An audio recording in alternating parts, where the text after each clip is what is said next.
함께하십니다. 오늘은 예수님의 권세, 이러한 제목입니다.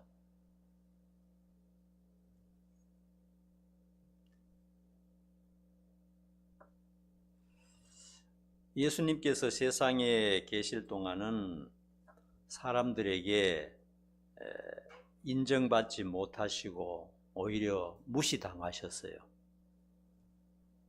예수님은 세상적인 관점에서 인정받을 만한 특별한 금수저가 아니었던 것입니다. 일부러 그렇게 하셨죠. 인간적으로 보면 출생은 가난한 목수의 아들이었습니다. 출신 지역은 갈릴리 빈민가 슬럼가 지역이었어요.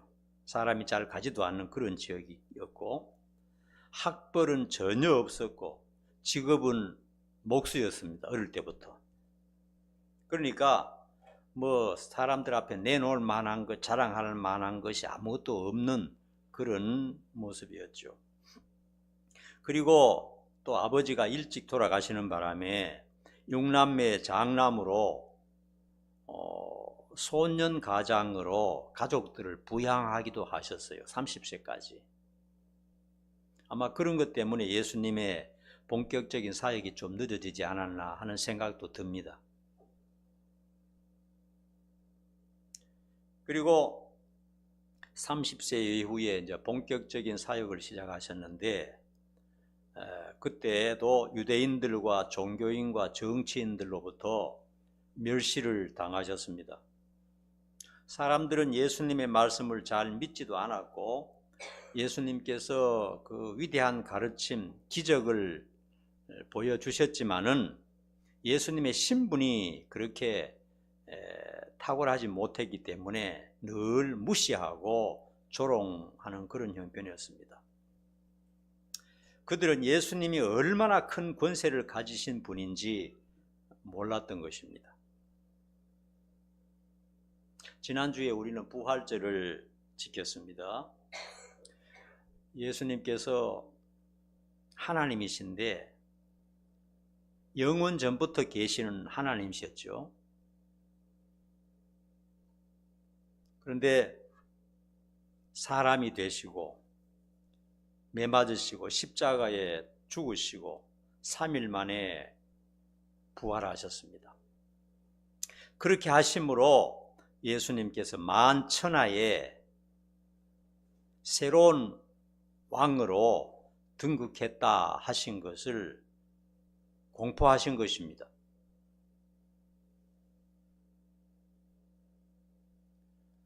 예수님이 그렇게 부활하시기 전까지는 세상에 누가 왕이었다 그랬죠? 세상의 왕이 누구였어요? 실제적으로 지배하는 자가 사망이었습니다. 사망이 온 세상의 왕이었습니다. 사망 앞에서는 그 누구도 한마디도 못할 정도로 강력한 힘을 수천 년 동안 발휘하고 있었습니다. 그런데 예수님께서 사망을 이겨버렸어요. 그러니까 사망이 이제는 예수님 밑에 들어가 버리니까, 사망을 이겼으니까 사망보다 한 수 위 높은 왕으로 등극하신 것입니다. 그러므로 예수님은 천하 만물 중에 원래 왕이셨는데 이제 사망을 정복하심으로 모든 세상이 알 수 있도록 공개적으로 선포하신 것이 바로 부활인 것입니다. 로마서 6장 17절에 보면요, 한 사람의 범죄로 사망이 왕노릇하였으나 믿는 자들은 예수님을 통하여 생명 안에서 왕노릇하리라, 이렇게 말씀하셨어요. 자, 사망이 왕이었죠. 근데 사망을 이기는 사람은 전부 사망보다 높은 왕이 되는 겁니다. 예수님이 왕이 되시고 그 다음에 우리는 어떻습니까? 우리도 사망을 이겼습니까? 이기지 못합니까? 이기기 때문에 로마서 6장 17절에는 예수를 통해서 우리도 전부 왕이다, 이렇게 말씀하고 있는 것입니다.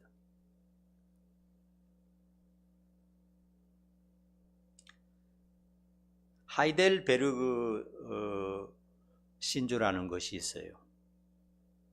거기에 제1문에 보면 이런 질문이 나옵니다. 잘 들으세요. 사나 죽으나 당신의 유일한 위로는 무엇입니까? 하고 나옵니다. 그러니까 인생이 태어나서 죽을 때까지 한 세상을 살잖아요. 그 인생이 살 동안 뭐 잘 되거나 못 되거나 병들거나 뭐 형통하거나 불행하거나 죽음까지라도 모든 것을 다 포함해서 당신에게 진정한 위로가 무엇입니까? 하는 질문입니다. 인생 통틀어서 당신 고난 중에 어려움 중에 진정한 위로가 무엇입니까? 하는 질문이 제1문입니다. 거기에 대한 답이 이겁니다. 잘 기억하십시오. 나는 영원 전부터 그리고 지금 그리고 앞으로 영원토록 그리스도 안에 속해 있다는 사실입니다. 이게 답입니다. 여러분 믿습니까? 여러분도 그렇습니까? 네. 영원 전부터입니다. 에베소서에 보면 이렇게 말씀하셨죠. 우리를 선택하실 때 영원 전에 하나님께서 우리를 예정하셨다 그랬어요. 그러니까 이 세상이 만들어지기 전에 하나님 옆에서 보좌하는 천사들도 만들어지기 전에 그 전 영세 전에 하나님의 예정, 우리로 말하면 쉽게 말하면 하나님의 프로젝트가 있었다는 겁니다. 그게 뭐냐? 저와 여러분을 영원히 살리기로 예정하신 프로젝트가 있었다는 것이에요. 하나님의 프로젝트, 하나님의 계획 속에 영원 전에 이미 우리가 있었다는 사실입니다. 여러분 잘 못 믿으시겠지만요, 하나님의 진리와 말씀은 무궁무진하기 때문에 우리의 작은 머리로 다 이해할 수가 없습니다. 그냥 듣고 믿으면 됩니다. 그래서 하이델베르그 답에는 제1문의 답은 영원 전부터 그리고 지금 그리고 앞으로 영원토록 예수 안에 속해 있다는 것, 그것이 나의 유일한 희망이요 또한 위로다. 그 답이 바로 우리의 답인 줄 믿습니다. 네.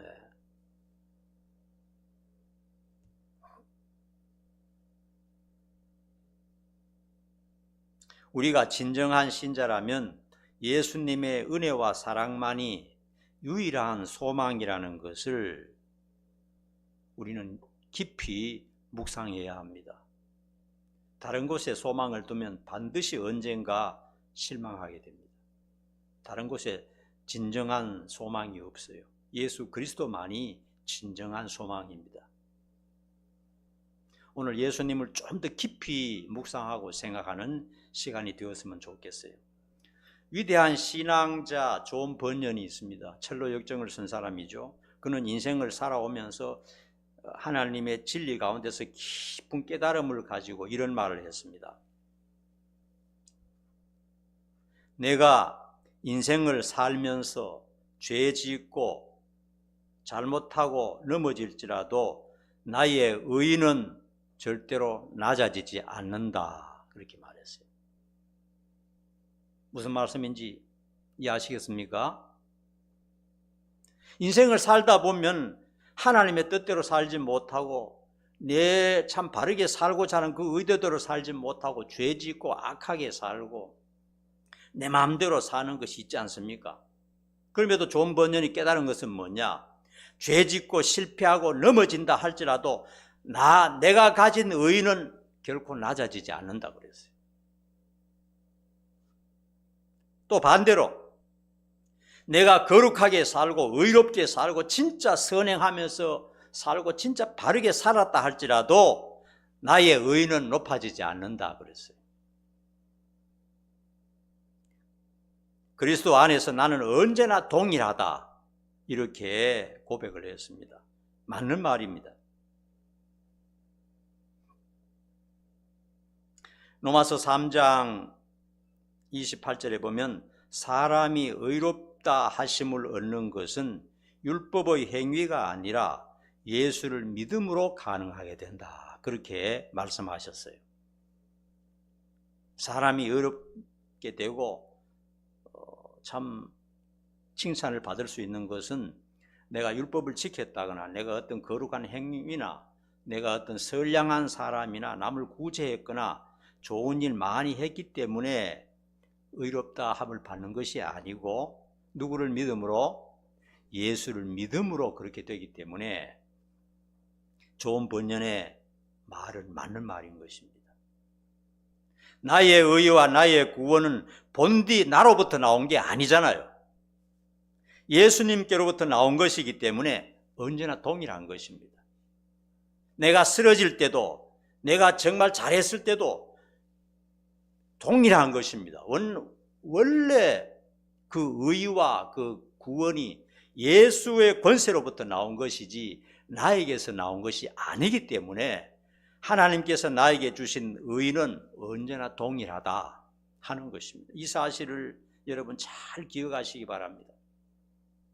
예수 믿는 사람들도 또 예수 믿는 연예인들도 스스로 목숨을 끊는 일이 들어있는데 절대로 그런 생각하면 안 됩니다. 내가 좀 실수하고 내가 좀 실패하고 내가 잘못했다고 해서 내 의가 낮아지는 게 아니에요. 또 내가 남을 많이 돕고 수십억을 들여서 아프리카 사람을 구제했다고 해서 내 의가 높아지는 것도 아니에요. 언제나 동일하다는 것을 알아야 됩니다. 왜냐하면 내가 받은 의는 권세를 가진 예수님이 주신 것이지 나에게서 나온 것이 아니기 때문에 그렇다는 사실입니다. 그러므로 우리가 혹시나 실수하고 죄진다 할지라도 좌절하고 낙심해서 그냥 죽어버릴까 이런 생각하면 안 됩니다. 또 기도하고 하나님 앞에 당당히 나와서 기도하고 나는 하나님의 자녀입니다. 예수님의 은혜로 나를 다시 봐주십시오. 이렇게 용감하게 해야 되지 담대하게 나아가야 되는 겁니다. 성경에 보면 하나님 앞에 담대하게 나아가라 하는 그 담대하게라는 말이요, 무슨 말이냐 하면요, 뻔뻔스럽게 나아가라 이 말입니다. 내 자신을 돌아보면 하나님을 부르고 하나님 앞에 나아가는 것이 너무나 뻔뻔스럽다 이거예요. 담대하게 나아가라 하는 것은, 하나님이 그렇게 말씀하신 것은 뻔뻔하지만은 그래도 하나님께 다시 대쉬하고 나아가라 이런 뜻입니다.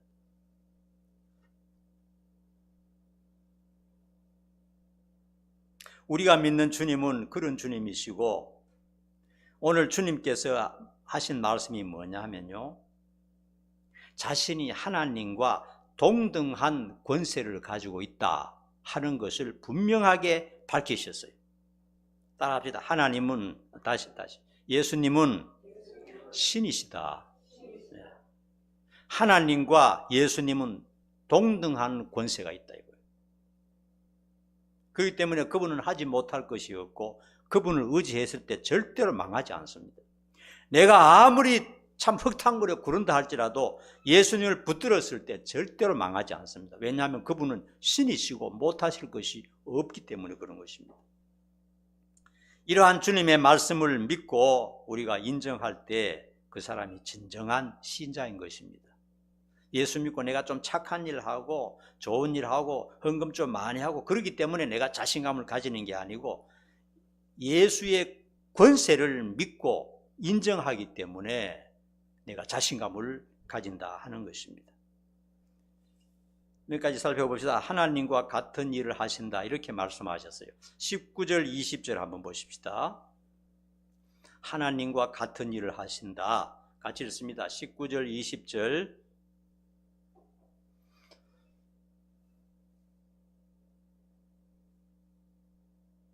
같이 읽습니다. 시작. 그러므로 예수께서 그들에게 이르시되 내가 진실로 진실로 너희에게 이르노니 아들이 아버지께서 하시는 일을 보지 않고는 아무것도 스스로 할 수 없나니 아버지께서 행하시는 그것을 아들도 그와 같이 행하느니라. 아버지께서 아들을 사랑하사 자기가 행하시는 것을 다 아들에게 보이시고 또 그보다 더 큰 일을 보이사 너희로 놀랍게 여기게 하시리라. 예수님은 말씀하시기를 하나님 아버지께서 하시는 일을 아들도 똑같이 다 할 수 있다는 겁니다. 오히려 아버지께서 하시는 일보다 더 큰 일을 할 수도 있다. 예수님께서 그렇게 말씀하셨어요. 예수님이 사기꾼이 아닌 이상 하나님과 어떻게 자기와 동등하다고 말할 수가 있겠습니까? 권세와 능력과 지혜에서 하나님과 조금도 뒤질 것이 없는 동등한 권세를 가졌기 때문에 하나님이 하시는 일을 자기가 전부 다 할 수 있다. 이렇게 예수님이 말씀하셨어요. 예수님은 천지 창조를 하나님과 함께 하셨어요. 온 세상 만물을 만드실 때 예수님이 하셨어요. 여러분, 하늘의 별이 몇 개입니까? 과학자들은 이렇게 말합니다. 밝혀진 과학자들이 추론하는 별만 해도 이 지구상에 있는 모든 모래를 합친 것보다도 훨씬 더 많다는 겁니다. 여러분, 상상이나 됩니까? 여러분, 하나님 어느 정도 합니까? 우리는 절대로 모릅니다. 얼마나 크시고 얼마나 대단하신 분인지 우리는 절대로 모릅니다. 과학자들이 달이나 금성이나 목성 이런 데는 사람이 살 수 없다고 말합니다. 하나님께서 살 수 없는 그런 걸 왜 만드셨습니까? 여러분, 이 지구상에 있는 인간들만을 위해서 만든 게 아니에요. 뭔가 분명히 뜻이 있어서 소중한 것을 저렇게 많이 만들어 놓으셨어요. 우리 머리로는 절대로 이해하지 못합니다. 금성, 저거 사람도 살지 못해. 너무 뜨거워서 수성도 살지 못해. 저걸 왜 만드셨지? 이렇게 하지만은 언젠가 우리가 깨달을 때가 옵니다. 하나님 필요해서 전부 만드셨다 하는 사실입니다. 하나님 우리가 생각하는 것 상상을 절대로 할 수 없는 분입니다. 얼마나 놀랍고 위대한 분인지 모릅니다. 예수님은 하나님과 똑같은 분이라는 겁니다.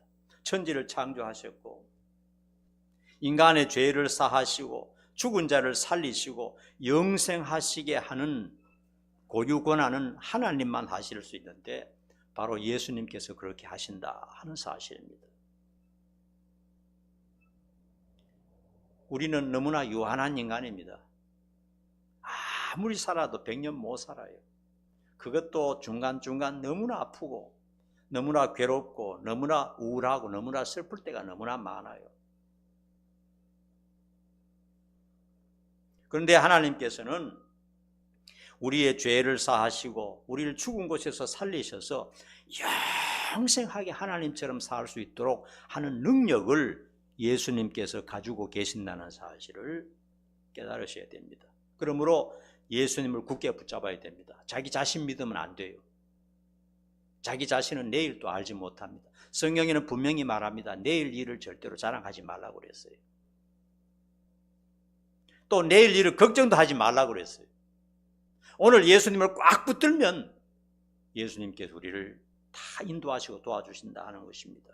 그 다음에 두 번째로는요, 예수님 자신이 원하는 자들을 다시 살리신다 말씀하셨어요. 21절 봅시다.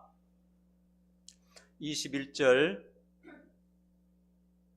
다 같이 시작. 예수께서 죽은 자들을 일으켜 살리심같이 아들도 자기가 원하는 자들을 살리느니라.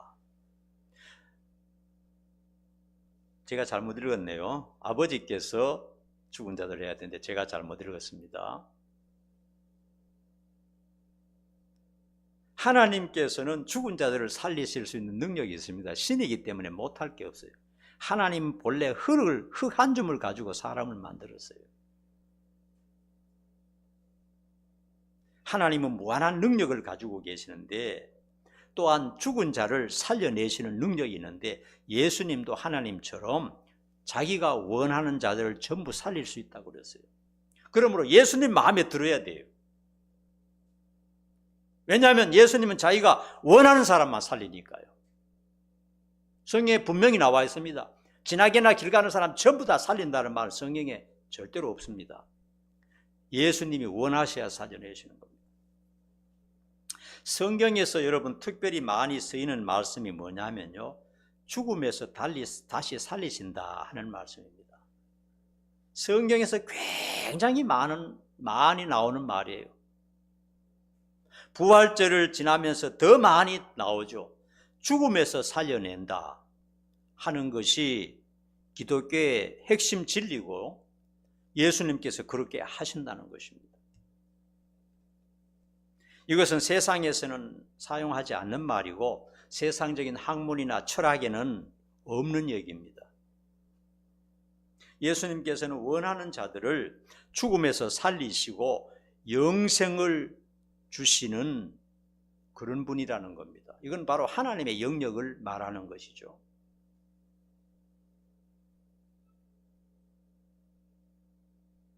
예수님이 세상에 오신 목적도 마태복음 1장 21절에서 말씀하셨죠.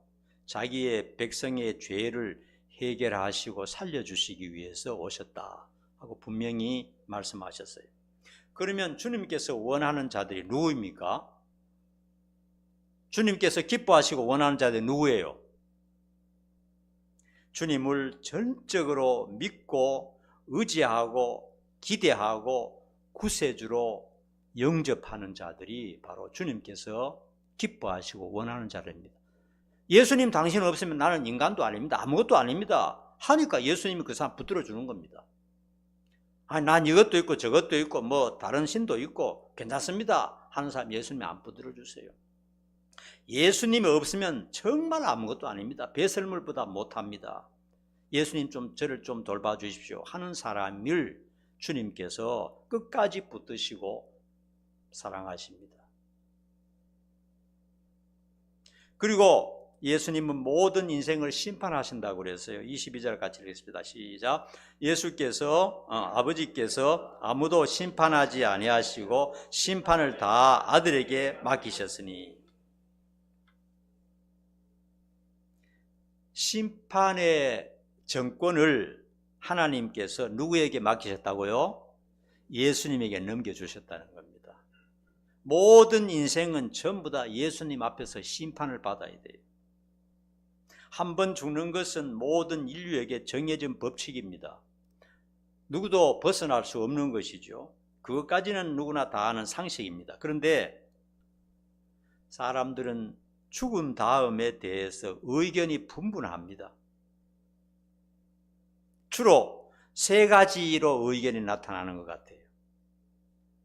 첫 번째는 죽은 후에 혼령이 있기 때문에 제사를 지내야 한다 하면서 실제로 죽은 자에게 제사를 지내는 사람이 있습니다.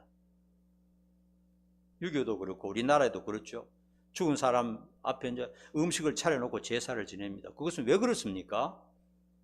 죽은 자에게 영혼이 있기 때문에 우리 눈에 보이지 않지만 와서 먹는다고 생각하기 때문에 제사 지내는 것 아닙니까? 영혼이 없다고 생각하면 왜 제사 지내겠습니까? 그래서 죽은 다음에 교회는 다니지 않지만 분명히 뭔가 있을 것이다. 영혼이 떠돌아다니든지 하여튼 영혼이 있다 하는 것을 믿는 사람이 있어요. 막연하지만은 영혼이 있을 것이다. 그래서 우리는 제사를 지내야 된다. 두 번째로요, 공산주의자들이나 진화론자들은요, 인간에게는 영혼이 없다. 물질밖에 없다. 육체뿐이다. 그러므로 호흡이 끊어지면 아무것도 없다. 흔적 없이 사라지고 아무것도 없다 하는 사람들이 있습니다. 공산주의자들도 그렇고 진화론자들도 그렇고 그리고 많은 사람 중에 그런 생각을 하는 사람들이 있어요. 죽으면 그만이지. 소똥에 굴러도 이 세상이 좋은 거지. 죽은 다음에 뭐가 있어? 그건 다 헛된 소리야. 아무것도 아니야. 거짓말에 속으면 안 돼. 이 세상에 어떠지 잘 먹고 잘 살고 즐겨야 돼. 이렇게 생각하는 사람들이 있어요. 그 다음에 세 번째로는요, 성경적인 것은 뭐냐면요,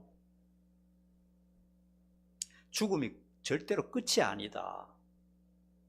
다시 부활해서 예수님 앞에서 심판을 받게 된다. 이렇게 말씀하셨어요. 성경에 보면요, 부활의 종류가 두 가지라고 말합니다.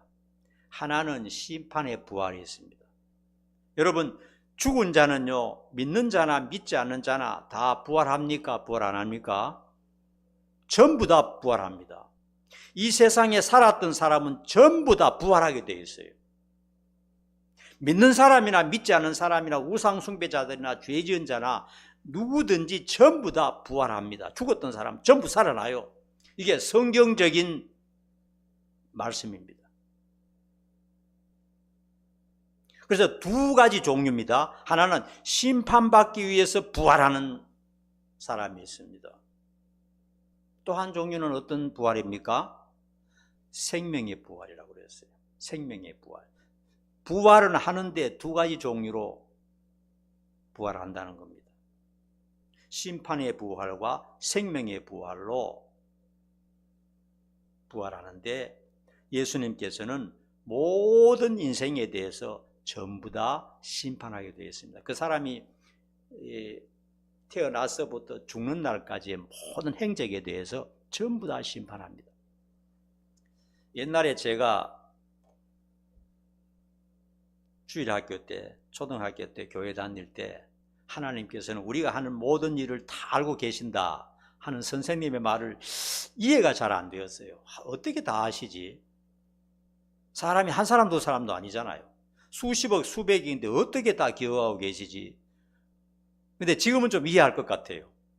여러분 요즘은요, 여러분들의 동선이요 전부 다 알게 되어 있습니다. 저와 여러분의 동선이요 중국 어디에 가면 전부 다 나와요. 그만큼 이 CCTV라든지 이런 인공위성 이런 것을 통해서 모든 인생의 동선을 하나하나 전부 다 알고 있는 겁니다.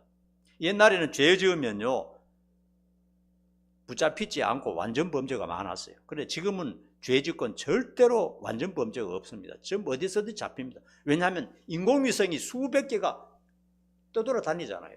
전부 다 압니다. 말 안 해서 그렇지. 그런데 원천적인 기술과 능력을 가지신 하나님께서 그거 모르겠어요. 전부 다 심판자 앞에 서서 그건 잘못됐습니다 하고 하면 전부 다 비디오로 틀어 보여줄 겁니다. 유튜브 속으로 전부 다 보여주면 자기가 했던 게 전부 다 나타나기 때문에 꼼짝 못하는 겁니다. 그런 심판이 있다는 사실입니다.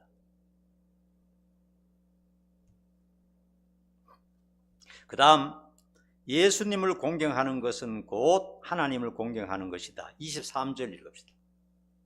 시작. 이는 모든 사람으로 아버지를 공경하는 것 같이 아들을 공경하게 하려 하심이라. 아들을 공경하지 아니하는 자는 그를 보내신 아버지도 공경하지 아니하느니라. 예수님을 믿지 않는 사람은요 하나님을 믿지 않는 것입니다.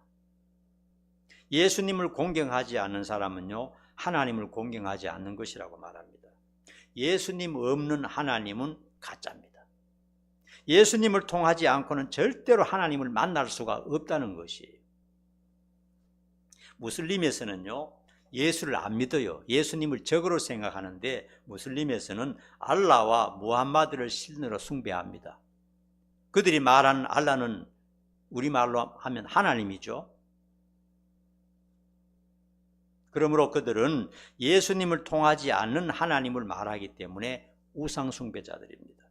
유대교 역시 예수님을 인정하지 않고 하나님과 아브라함만 인정합니다. 그러므로 그들에게는 구원이 없어요. 하나님을 섬기고 공경하는 것은 반드시 예수님이 있어야 되는 것이고요. 예수님을 공경하면 바로 하나님을 공경하는 것과 똑같다 하는 것을 예수님께서 말씀하셨어요. 예수님을 통하지 않고는 절대로 하나님을 만날 수도 없고 하나님을 부를 수도 없고 하나님과 접근도 할 수 없다 하는 사실을 알아야 됩니다. 그러므로 예수 잘 믿으면 하나님 잘 믿는 것입니다. 마지막으로요 기쁜 소식이 있습니다. 예수를 믿으면 영생을 얻었고 심판을 받지 않는다 그랬어요. 24절 다 같이 읽습니다. 시작. 내가 진실로 진실로 너희에게 이르노니 내 말을 듣고 또 나 보내신을 믿는 자는 영생을 얻었고 심판에 이르지 아니하나니 사망에서 생명으로 옮겼느니라. 예수를 믿는 사람은 언제 영생을 얻습니까? 언제 영생을 얻습니까? 예수 믿는 사람은 첫째로 예수를 믿는 즉시 얻는다. 두 번째, 예수님 앞에 가서 잘잘못을 따져보고 그 다음에 영생 얻는다. 1번입니까? 2번입니까? 1번입니다. 왜 그렇게 말하냐? 오늘 본문에 보니까 영생을 얻었고 과거형입니다. 과거형. 완전 과거형이에요. 내 말을 듣고 나 보내신 이를 믿는 자, 즉 예수님의 말씀을 믿는 자는 이미 영생을 얻어버렸어요. 끝나버렸어요. 영생은 죽은 후에 결정되는 것이 아니고 내가 믿는 순간 결정되어 버리는 겁니다. 그러므로 내 믿음이 진짜냐 가짜냐 이것만 확인하면 되는 것이죠.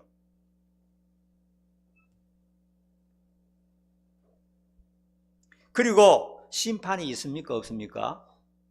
심판이 없어요. 예수를 믿는 사람은 심판이 없습니다. 따라합시다. 예수님의 권세가 대단한 것이다. 예수님을 믿어버리면요, 예수님의 권세를 통해서 심판까지 없어져 버려요. 심판 안 받아요. 예수님 앞에서 심판받는 사람은 전부 지옥 갑니다. 거기서 너는 그래도 괜찮네, 넌 천국 갈 수 있겠다, 아니면 연옥 갈 수 있겠다, 이런 거 없습니다. 예수님 앞에 심판받는 자는 100% 지옥에 갑니다. 근데 이 세상에서 예수를 믿어버린 사람은 예수님께서 돌아가실 때에 그 죄를 전부 다 책임지셨기 때문에 죄가 없어져 버렸어요. 삭제돼 버렸어요. CCTV를 봤는데 전부 다 지워져 버려 없어요. 하나님도 몰라요. 남아있는 자료가 없어요. 예수를 믿을 때 그렇게 되어버렸어요. 여러분 성경을 믿습니까? 성경에 전부 그런 내용으로 기록이 되어 있어요. 그걸 믿어야 되는 겁니다. 내가 예수를 믿을 때, 내가 예수님의 이름으로 회개할 때 내 죄는 전부 삭제되고 하나님도 기억에 없어져 버려요. 하나님도 기억지 아니하신다. 이거를 믿어야 되는 겁니다, 여러분. 예수 믿을 때 내가 좀 잘하고, 내가 좀 공로 세우고, 내가 좀 선하게 하고, 내가 좀 헌신하고 이렇게 해서 어깨에 힘주고 이게 아니에요. 내가 구원받는 것은 예수님 때문에 그런 거지 나는 예수님 믿었다는 것밖에 없는 거예요. 죽은 다음에 영생이 결정되는 게 아니라는 거예요. 따라합시다. 우리는 이미 영생을 얻었다. 따라합시다. 우리는 이미 하나님의 자녀다. 그렇기 때문에 여러분 기도할 때 하나님 아버지라고 부르지 않습니까? 자녀 안 됐으면 어떻게 선생님이라고 하든지 신이시여 하든지 뭐 이렇게 부르지. 기도할 때 하나님 아버지. 아버지라고 하는 것은 벌써 자식이 됐다는 것 아닙니까? 다음에 죽은 다음에 안 돼, 취소야, 물어내야 돼, 이런 게 어디 있습니까? 한 번은 아버지면 영원한 아버지잖아요. 그러니까 잘못했든 잘했든 아버지는 영원한 아버지인 거예요. 여러분 믿습니까? 이런 말씀을 믿어줘야 돼요. 이런 말씀 믿는 것이 구원의 핵심인 것입니다, 여러분.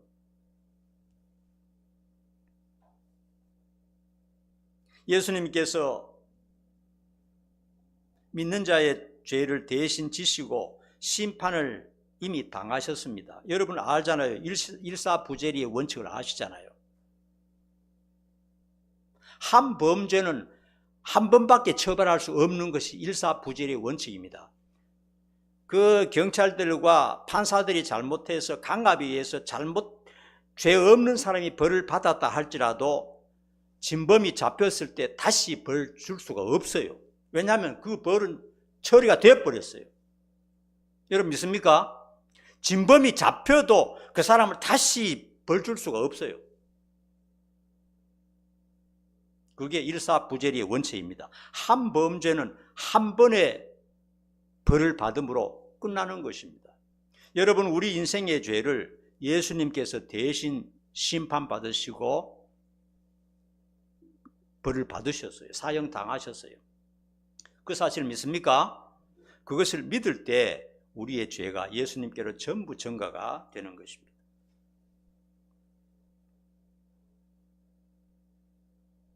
심판이 없다는 것은 더 이상 물어야 될 죄가 없어졌다는 것입니다. 얼마나 놀라운 사실입니까? 그러므로 인생으로 태어나서 가장 우선적이고 중대한 일은 예수님을 올바로 똑바로 끝까지 잘 믿는 겁니다. 이 세상에 아무리 잘 먹고 잘 살려고 노력해봐야 얼마 안 가요. 생명 걸고 예수 잘 믿어야 돼요. 예수 바르게 믿어야 됩니다. 진실대로 성경적으로 바르게 믿어야 돼요. 마지막으로 요한복음 6장 26절에 보면 이런 말씀이 있습니다. 예수님께서 제자들과 사람들에게 이런 말씀을 하셨어요. 너희들은 썩을 양식을 위하여 일하지 말고 썩지 않는 양식을 위하여 일하라, 이렇게 말씀하셨어요. 그때 사람들이 물었습니다. 우리가 어떻게 그런 일을 할 수 있습니까? 어떻게 하나님의 일을 할 수 있습니까? 라고 물었습니다. 그러니까 가장 위대하고 중요한 일이 무엇입니까? 인생으로서. 즉 하나님의 일이 무엇입니까? 하고 물었을 때 예수님의 대답이 뭡니까? 뭐예요? 기억 안 납니까? 따라합시다. 하나님께서 보내신 일을 믿는 것이 하나님의 일이다. 그렇게 말씀하셨어요. 여러분, 하나님의 일이 뭔 줄 압니까? 예수 믿는 것이 하나님께서 제1로 가장 중요하게 생각하는 하나님의 일입니다. 그게 인생의 생사화복이 예수님께 달렸다는 사실을 깊이 인식하고 흔들리지 말아야 됩니다. 예수님이 여러분 눈에 크게 보여야 됩니다. 우주보다 크시고 위대하시고 아름답고 사랑하는 분으로 확실하게 내 마음에 다가와야 됩니다. 인생에 어려움과 난관이 다소 있다 할지라도 신앙만큼은 거짓이 없어야 되겠어요. 이 땅의 문제만 아니라 영원한 인생이 오직 거기에 달렸기 때문에 그런 것입니다. 온 세상에서 가장 크고 놀라운 예수님의 권한을 확실히 믿으시기를 간절히 축원합니다. 기도하겠습니다. 거룩하신 하나님, 진심으로 고맙고 감사합니다. 예수님 이 땅에 오셔서 우리의 모든 죄를 사하시고 죽음에서 부활하사 만왕의 왕으로 등극하시면서 우리를 살리시고 우리를 부활시키고 우리를 영생하게 하여 주신 것 너무나 고맙고 너무나 감사합니다. 이 귀하신 예수님 우리 마음에 깊이 깊이 새겨지게 하시고 한평생 예수님을 사랑하며 붙들며 동행하는 우리의 모든 삶이 될 수 있도록 도와주시옵소서. 예수님 이름 받들어 간절히 기도하옵나이다. 아멘. 찬양하겠습니다. 사랑의